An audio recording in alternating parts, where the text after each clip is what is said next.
ते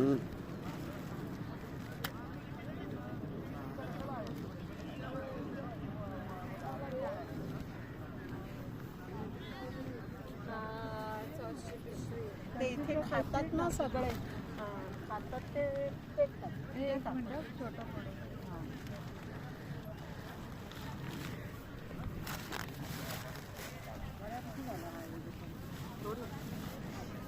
मी तर पुढपर्यंत पण गेले.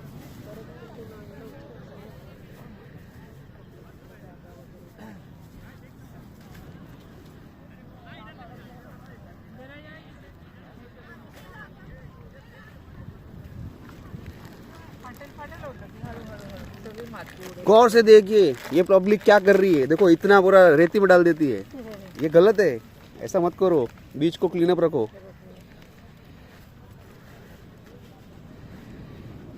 ये हमारे कीर्ति मैडम है, ध्यास फाउंडेशन के हेड है, जो कितना देखो कितना काम कर रहे हैं। सीखो सीखो, हमको सबको क्लीन अप रखना चाहिए।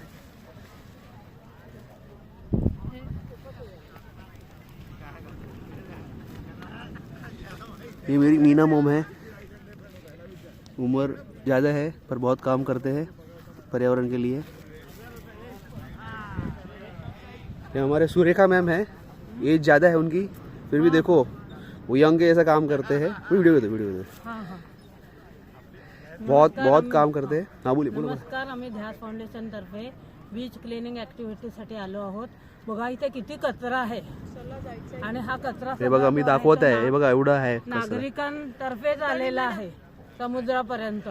तर आपल्या सगळ्यांचं कर्तव्य आहे की आपण आपल्या घरातला कचरा जो आहे तो डस्टबिन मध्ये टाकावा आणि जो प्लास्टिक आणि ई वेस्ट थर्माकोल हा जो कचरा आहे तो ध्यास फाउंडेशनच्या सेंटर्सवर आणून द्यावा.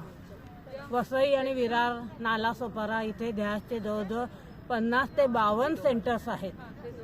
तर सगळ्या वसईकरांना विनंती की तुम्ही आपल्या घरातला कचरा कुठेही न टाकता तो डस्टबिन किंवा प्लॅस्टिकचा कचरा ध्यास फाउंडेशनकडे आणून द्यावा.